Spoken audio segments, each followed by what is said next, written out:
Hi everyone, welcome to another episode of Untitled Artwork. In this episode we go through your YouTube comments on some of our videos, and we also talk about a very controversial subject that is currently in the art world. Enjoy the video and don't forget to like and subscribe. Nailed it!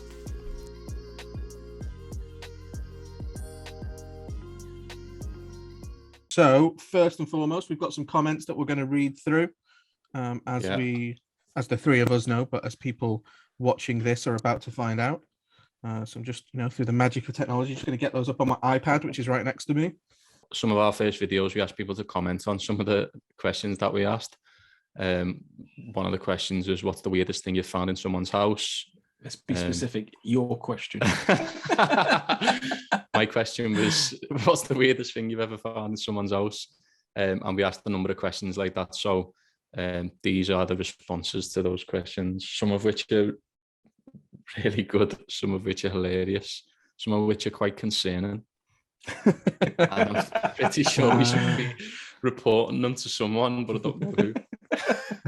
I tell you what, why don't you guys let us know in the comments on this one which ones you think are hilarious and which ones are concerning, as Callie put it. So we'll make a start. Kevin Mcgivern, who you guys I'm sure are aware is one of the best artists out there in the space, says, great to see you guys doing a podcast. Looking forward to seeing what is to come. So thanks for the support, Kevin. Really appreciate that. Like I said, he's an amazing artist. Yeah, definitely one of the best out there in the football space. So it's great to get the support from someone with his rep. Some Kind of Monster says, great this was, lads. I'm leaving my job at the end of the year to become a freelance illustrator. And this was unbelievably inspirational and helpful.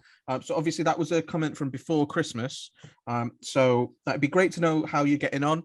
Obviously January is typically quite a quiet month for freelancers anyway, but leave us a comment below and let us know how that journey's gone. If you've got any questions that you want us to answer in future episodes, and then we'll definitely look to respond. But yeah, thanks again for the support.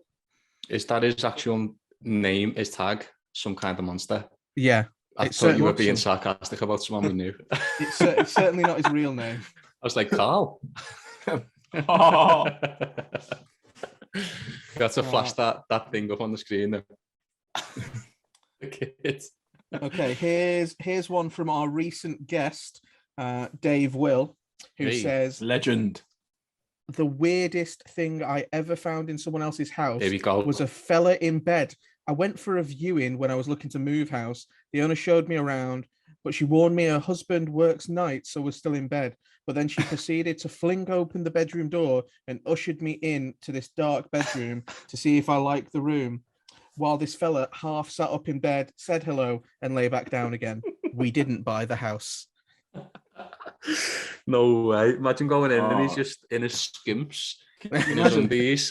But after working nights as well, so he'd just be absolutely f***ed, wouldn't he? Oh yeah, he'd be fuming.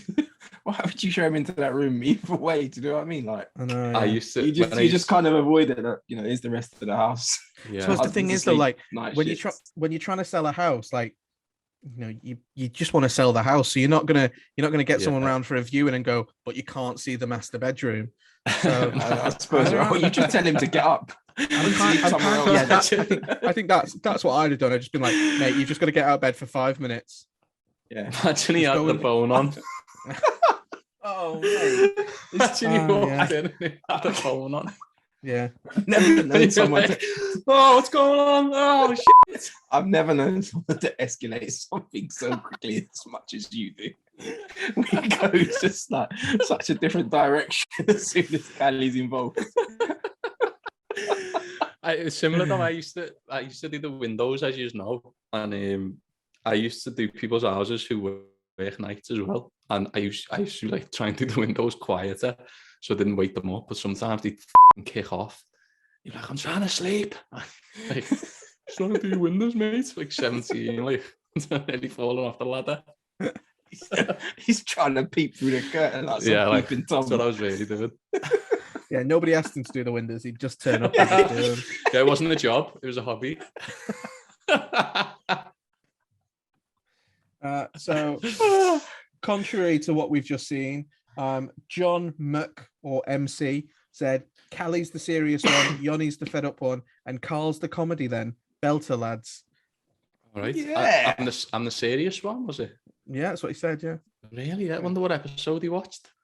Don't know. Maybe the goals one. It said I'm the fed up one, so I think that's pretty spot on.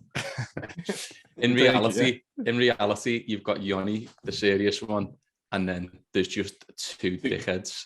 Yeah. Kids, yeah. There's literally children. 2 kids. Yeah. Okay, Create with Dean, or as he's known on Twitter, Dean Davis, said, Hey. great watch, guys. Thank you very much, Dean. He's an amazing creator, so if you don't already know his work, go and check it out, and we'd love to have you on a future episode. So Absolutely. get in touch for sure. Yeah, I like the way the artists that are in the community are support us and comment on our videos and stuff, because even though some of them are even more successful than what we might be in some areas, they still probably get some value from. I'd like to think they still get some value from the content. Yeah, I think one sure. of the things that I've always felt from like listening to podcasts that might operate in a similar area to us is it's kind of just always makes you feel better to hear people going through the same struggles that you were. And then you kind of vicariously get something from their success as well. And I think like one thing that we've all experienced is the artist community on Twitter, especially like just specifically in football and wider sports to a certain extent, but football specifically, it's just so supportive. You know, there is absolutely like there's no sense of like we're all just a bunch of piranhas in a tank waiting for a little bit of meat to drop in. You know, it's really supportive, and so yeah, like you said, it's great that other creators are kind of coming onto our channel and supporting us as well. Yeah, absolutely. I think some industries should follow that model, because I mentioned this on sort of, I don't know whether it was on this podcast, but when you're in school, you get taught about threats. That you do a SWOT analysis and you look at threats to your business, and in those threats to your business is competitors. Yeah, and it's like people who do the same thing as me, they're not competitors, that they're opportunities to collaborate. Yeah, and if you just switch that in your mind, you tend to see different opportunities. Yeah, absolutely. I think a lot of other industries are missing out in that sense. Yeah, agreed. It's too much dog eat dog in it, really. Yeah, everyone after each other. And I seen a good quote. Taking each other on. I seen a good quote yesterday that said, it was something along the lines of, "You can't beat me because I want you to win as well," or something like that. Do you know what I mean? Can't have been that good if you don't remember it. It was good at so, the time. Something like that. I forgot the actual syntax of it. That's the big word. He's just used that instead of you, Yoni. Well done, bro. That was Comic Bog Roll this morning. I got vicariously in there. Yeah. So we got another comment from Some Kind of Monster, as we've established that is his YouTube name. He said, "Callie, don't let anyone tell you otherwise. Street Sharks was amazing." Nope, still not having it. I think this is some sort of grand conspiracy. Callie is paying people to pretend that it existed. Just try and gaslight me and Carl. Street Sharks. Some kind of monster is my alter ego. Sounds like some budget Mutant Ninja Turtles. Yeah, I told you it was one of the best shows on telly when we were kids. Not. That and Top Cat. Never heard of it. Top Cat, yeah. I know. Top you say a competitor to Top Cat? No, I said that it was one of the best things on telly, like Top Cat. Alongside it. Funnily enough, I don't think many people would. I mean, Top Cat's like, it's iconic, but one of the best things on telly. At the time, it was. Yeah, in the 50s. Not ever. do you know a good Magic Roundabout? A good fact about Top Cat? No, I think this is true. It only done one season, and it was made in like the 20s, and it only done one season. How mad's that? I'm gonna live fact check this. Fact check it. Yeah, if it's not one season, it might just be 2 or 3. But it was really, it was made years ago, and it was in the 20s. It's only short, something like that. Why are you gonna make me have to do it as well? Yeah, so he's not far wrong. So it only ran for 7 months with a total of 30 episodes, but technically only ran for one season in the 60s. Oh, was it the 60s? Okay, so that's quite close to the 20s, wasn't it? Yeah, it's closer to the 20s than it is to now. Just. Yeah. Okay, so we've got a couple of slightly longer comments. one of which I can't say I fully understand, but let's go for it. So Carl Winier said, I have a question for Carl. Have you ever wanted to, and for example, could you work in the game industry as an art illustrator? Maybe guys, you can invite from some artists from the game industry. Also, I wanted to say I'm from Gen Z and I find your business advice quite helpful, not only referring to art business, but any kind of business. I'll remember this advice, especially the one about, and then we'll leave it there because then it goes to men peeing in the shower, which I don't think is actually relevant business advice. But yeah, I suppose that is a somewhat interesting question. Do you think that, I guess any of us or other illustrators could have a career that could kind of transition over to something like the games industry? I don't see why not. I guess it's kind of, you would have to, the ins and outs of how it works and how you would kind of transfer your skills across to the gaming industry. It depends on what you're talking about in terms of, obviously I'm working on a project currently, MFL, as I don't know if people know, Metaverse Football League, which is going to be a game based off, it's based off NFTs and art. So they, you know, it's just the NFT. But if you're talking in the sense of like a, I don't know, like a FIFA or, you know, like a 3D type of game, to be honest with you, I'm not sure the ins and outs of how you would kind of make the jump from illustrator to that, but I don't see why it's not possible. I'm sure it is. You'd probably just have to learn a new skill set. And yeah, I mean, it's a good question, to be fair. And I don't know the full answer to that, to be honest with you, but I don't see why not. It's like anything. I guess you can throw your hat into the ring for anything if you're willing to learn about it. So I guess if you've got kind of a bit of a background in illustration, then you're kind of halfway there. Maybe you've got a bit of advantage on somebody coming through who hasn't. But yeah, it is a good question. I'm not totally sure on the correct answer, but I don't see why not. I'd probably agree with that. This year for me, since we've been working together, obviously we've got projects that we're working on. 2 of those are gaming based, and the one Carl's just mentioned, MFL, that's gaming based. I just think there's no rule to say that you can't be an illustrator in the game industry, even if you've not got a certain skill set. Like if you keep putting content out and you keep drawing and you keep, you know, showing yourself online, you can literally do anything. You can literally do anything as long as you put yourself in a position to find and see those opportunities and be visible to the community.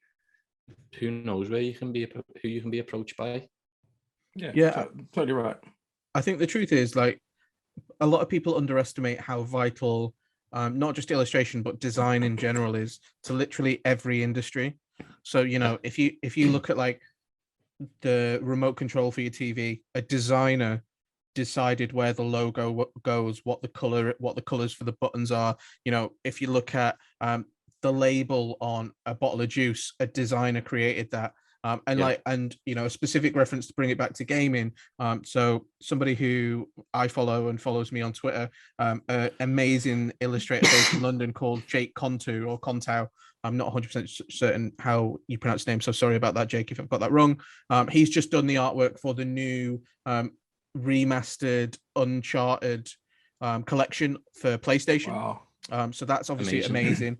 But like all games, like much like big films, go through like a concept stage. So if you're a specific kind of illustrator, then, you know, concept art is something that is always a huge avenue that you could look to go down. And I think if you want to get into gaming illustration specifically, I would say look at concept art, because that is probably the biggest category. You'd have to fight off some incredible artists, but I think that would be a thing to look at for sure. And a last comment here. So it says, it's from Nicolene, says, you're quite right about the newer generation having more options in this field ahead of us, but it's still more of a personal discovery since art is still not taken as a field in the eyes of many. And anything other than hyperrealism still isn't considered art when we're at the start of an era where the possibilities to indulge yourself in any type of art you can see are endless. So I think, you know, obviously that's in response to something that we were talking about in an earlier episode, which is the idea that you know, younger people, 16, 17-year-olds who have access to technology that we didn't at that age might have more opportunities. But I think it is definitely, it's not surprising, but it is still a shame to hear that in education specifically, art of almost every kind, but specifically something that doesn't like, take after the traditional styles of art, still isn't given like the light of day, really. Yeah, definitely. I definitely, as you said, we've discussed that in length about the educational side of it in schools. I think schools are massively missing out on not giving people the right tools. Maybe not schools, but certainly college and universities. I found school pretty enhancing of my art ability. What I did, it was pretty allowed me to be that creative. But in college, it just wasn't like that. But I think they're missing a trick. I think we've obviously looked at some of the stuff that we're doing with the podcast and some of the digital stuff and even NFTs and where the future's going. There's so many ways that education could do a wrap around of all of that and give people the option to go and be a full-time illustrator or a art shop owner or a animator. And it's just not, the comment, the person who made that comment's right. It's not driven enough. Yeah, I totally agree. I think the curriculum as a whole is too dated. It's too much old stuff, and that is probably not relevant now. You probably need to know it, but not as relevant to help you carve your future. Do you know what I mean? And it just needs to change. It just needs to be a change. I mean, to be honest with you, the truth is, I'm 40 years old, so I can't say that I know too much about the school curriculum now anymore. So it was a long time ago that I was in school. Callie, we need to stop hanging out with this old man. It's creepy, if anything. I don't look at this. I'll take that. So I've been told anyway. So I can't say I don't know what they're teaching in the schools these days. I can't 100% confirm, but I do think that a lot of the stuff from what I hear from my daughter and my nephew, who are sort of 14 years old, the curriculum is still very much dated, and they need to change a lot to just make it a bit more current. And every now and then you sort of see stuff in the press, they're bringing this into the schools. They're going to teach them about X, Y, and Z. But yeah, just going back to the art thing, there needs to be a lot more avenues for people to go down. And because art is huge now. Art isn't just a specific type of drawing or a specific style. There's so many different ways you can be an artist. And I just think that they need to open up the avenues and just give people that creative freedom to do whatever they like. Even if it's just an intro to it, like you said, once you've got an iPad and an internet connection and a tenner, you can download Procreate and you can start creating artwork. Like you can literally do that straight away, and that can lead to so much, like as it has with all three of us. Like just that alone, just knowing that information in college. If I'd have known that information in college, I firmly believe I'd be so much more. I might not be, but I think I would be so much more advanced and experienced in trying to make my own thing happen with my artwork. I didn't pick this up properly till I was 29. I would have done it at 17 if I knew it was an option. Yeah. I think that's one of the big things, isn't it? Like, I feel as though schools and to a certain extent college, not necessarily university, because I think university level you have to really like get down into it. Although a lot of people still do study something like fine art. I feel like they're just training you to be a quote unquote artist. Like you have work in galleries, or you're endlessly doing studies of X, Y, and Z. Whereas I think there is a huge market now for people who can create content for people, and for yourself as well. And I think in some ways, like that whole side of like being able to profit off of the internet and then moving forward into something like the metaverse is alien to schools. And I think the quicker that they get on board with something like that, the better it'll be for students and future generations and the people graduating in the next few years. Maybe we just set up an Untitled Artwork Academy and do it ourselves. Maybe we do. I'm not joking. Yeah. Get it funded by Elon Musk, and then it's tuition free. And then we actually go to the moon on a school trip.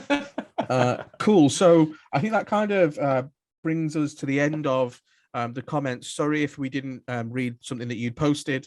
Obviously, it's difficult for us to go through all of them, but if you feel like there's something you want to ask us to answer in a future episode, we're going to try and do like one of these response episodes every month. So, drop it in the comments on this episode and we'll come back to it. Any specific bits of advice or any subjects that you feel like we should raise, we'll definitely look at them over the next few weeks. But I just wanted to use this episode to talk about something that has been getting quite a lot of coverage, specifically on social media. And if you follow me specifically, you might have seen that I had quite a vitriolic response to it when I first saw it.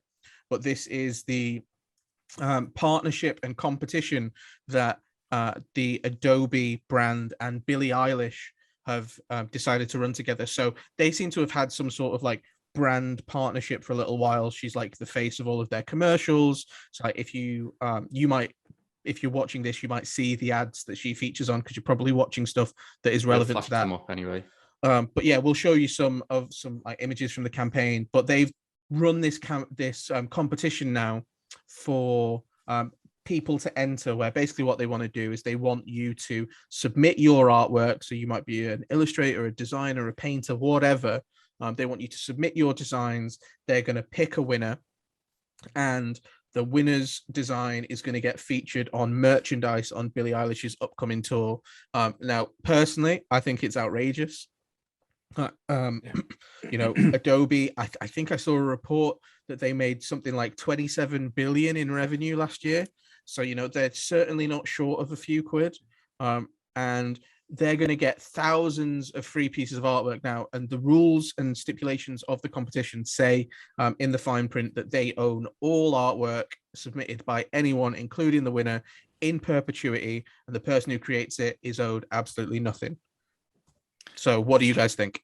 I think it's a piss take, to be honest with you. I know it's said time and time again, but the only industry where you get that kind of we do it for exposure is in the creative industry, and I just think it's a joke. And of all people, Adobe, I can't believe they've got a monopoly on the market of their the software and stuff. And to be honest with you, and I've said this before, that's part of the reason why I didn't choose the Illustrator and Photoshop route, even though I used it a lot when I was a youngster, but I kind of went down the Affinity Designer, because at the time, before I knew I was going to get to this point where I am now, I was just like, I can't afford to pay your subscription fees, which are huge every month. Yeah, and I just find that the amount of money they do take off subscriptions of people that you have to pay on a monthly basis to go and do a competition like this, which there's going to be, all right, somebody will get picked and somebody will get exposure and they'll get it on the clothing or whatever. But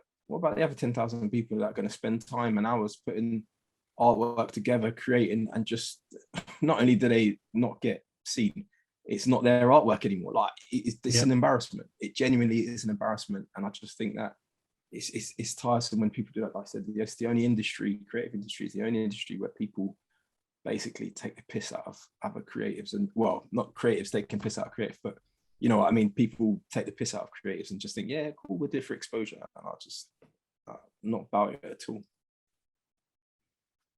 you want my opinion? This guy. Well, you're gonna give it anyway. Yeah, go for it, bro. We're looking for a new member of Untitled Artwork. Before he says his bit. I see the point of view that she's gonna get. The bad part about it that I really don't like is that she owns all the artwork in perpetuity. Does that restrict the artist still using the artwork though? Is that one of the stipulations? Because I don't. Well, I mean, they can post it on their social media or put it on their website, and they can sell it, I'm sure. Well, no, technically no. Like they don't have the rights to sell it. No. Yeah. So if that's the case, I think that's a bit of a sly move. Especially with people who've got so much resources in Adobe and Billie Eilish. I'm sure she could pay someone even £100 to do a boss design. But the competition side of it, I don't really have much of a problem with, because it's optional. You don't have to enter that competition. I feel like if it was sort of something that they come to one artist specifically and said, you create this, we want it for free, and then you might get the chance then I'd probably be a bit more cheesed off with it. But I feel like But don't you think it's a roundabout way of doing that? Like, I do, but brands do that. Like how many brands get given to famous people for free? Like yeah, but are you going to go? Why don't you go to? Would you go to Photoshop and say to them, "Oh, well, I'll tell you what, I'll give you a software for the next 2 years, and if it's kind of good, then maybe I'll pay you a subscription fee. If not, then you know." True. That is a good point, and I own it once. Yeah, no, do you know what I mean? I can definitely see that point. I agree with something you said in a way. It's like, if I were to create something like and to get in touch with Billie Eilish or Adobe or anybody, like if I were to create something, a piece of artwork, like I'm working on a film poster at the moment, and part of my plan is like I'm going to create it and then I'm going to send it to like people that sell licensed film prints online, and I'm going to say, hey, I've already made this. Would you like to sell it? Would you like to get the real permissions and sell it as a licensed print? And I will be happy to expect zero compensation for that, because I'm doing it totally off my own back. But I think for somebody to come out and be like, hey guys, I want your for free, I just don't think it's ever acceptable. Yeah, not at that level of finances that they've got behind them. Like, yeah, come on, they're not. No one's going to be expecting £1 million to do the work. They're just asking. You know, it might even be a huge amount of money. I'm pretty sure they're just asking. Well, and I think part of the problem for me is like, even best case scenario, right? So let's just let's extrapolate this out in the best version of the universe in which this happens, right? So it's a young, like, unknown artist who's never been paid for a piece of work in their career. They produce this and it's amazing. It's the best piece of work we've ever seen. They sell 1 million shirts with it on the tour, and then next time around the artist does it again, but they get paid, and then they do it for other artists and similar designs, and they go on to have an incredible career. That still sets a really bad precedent for me, because what that does then is that excuses the next time it happens. So the next time it happens and all of us, you know, working freelancers go, get to like, I've got to put food on the table and keep the lights on. They'll go, yeah, but look at this amazing opportunity that we gave someone. Like, that. Like, I think that person who wins this, and if they go on to have an amazing career, would have done anyway. Yeah. And can you show me the other 10,000 people that didn't make it and didn't get a career? Well, yeah, get a career from it as well. Let's see where their path went. Do you know what I mean? So I'm going to ask a question to play devil's advocate. It's not a dodgy question, is it? Other than the ownership side, which I completely disagree with, take the ownership side out of it. Sure. In terms of the competitiveness and the prize, how's that different from a portrait competition like Ruth Blanchard's, where she gives 10 grand to the winner and no one else wins anything? It's not, I guess, but it's so like when you say no, you go first. You go, Cal. I was just gonna say, but it's so easy. If you want somebody to create something, it's so easy these days to scour through 1 million portfolios, find somebody's artwork you like, and say, I want you to create me a portrait. I will give you 10 grand. Agreed. You don't need to do these competitions and all this kind of stuff. And a lot of them are doing it just off their own back, because the media attention they'll get, and you know, the way it will get, the narrative gets pushed. They probably, you know, Adobe probably knew exactly what they were doing, but it shows that the competition then is gone to places and to people who may never have seen it. Do you know what I mean? And some people might jump on it. So they've got, you know, basically free advertising by doing something they know is quite negative. But at the end of the day, everyone knows about this competition now. And I always think that's the underlying problem, is that that's what they're doing it for. They're doing it for themselves in the long run. And, you know, they're not really concerned about, probably not even the winner or what have you. They're just concerned about getting their partnership out there and more exposure. And if you can do something negative, sometimes something negative in the long run can give you something positive because you've had so much exposure for it. And I think sometimes I feel like these big companies do that on purpose. Take advantage, yeah. Yeah. I think it's an interesting comparison you draw, though, because obviously competition and competitions in and of themselves are not bad things. And I actually kind of think that if they'd have just said, hey, here's a competition, like Billie Eilish is going to pick the best, and then she's going to FaceTime you and tell you why she thought it was so amazing, and that was it, like, then cool, yeah, like that's fine. But it's in, like, it is absolutely in part of the fact that they, regardless of the ownership side of it, they are going to turn this into a revenue driving thing. So they specifically said in the competition that it's going to be on merchandise on the tour. And like, you know, we've all been to gigs for big artists in the 21st century. Fucking t-shirt or a hoodie costs like 70 to 100 quid. It's like, and they cost them a $5. Yeah. So they're, you know, they're probably going to make $1 million with this person's design. I would say minimum. Exactly. And why couldn't they just do it in a way? Listen, all you need to do is send us a piece of your artwork, one that you've already done. Just everybody send a piece of artwork, your favorite piece of artwork, and we will go through everybody's designs and styles, and we will pick somebody to do the final design. That way, nobody's creating anything new. Yeah. But just nobody's creating anything new. That's just a typical thing, though, isn't it? Like, send your portfolio in.